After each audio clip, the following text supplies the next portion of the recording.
Kwento tungkol sa tatay at anak. Nagtanong ang anak sa kanyang tatay. Sabi ng anak. Tay, pwede ba magtanong? Sagot ng tatay sa kanyang anak. Sige anak, ano yon? Tay, magkano ang sweldo mo kada araw? Medyo nagtaka si tatay sa tanong ng anak. Di mo na dapat pakialaman yon. Bakit na itanong ganyang tanong? Nagpupumilit ang anak dahil gustong malaman kung magkano ang sinasahod ni tatay.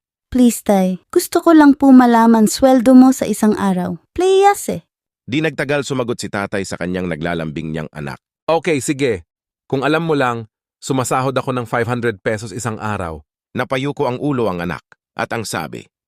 Tay, pwede po ba makahiram ng 200 pesos? Medyo inis na napaisip yung tatay, sabi ni tatay. Kung ang dahilan mo ng pagtatanong kung magkano sahod ko kada araw ay yan, walang kwentang dahilan mo, at para makabili ka ng laruan mo, pumunta ka na lang ng kwarto at matulog. Nagpapakahirap ako magtrabaho araw-araw para lang sa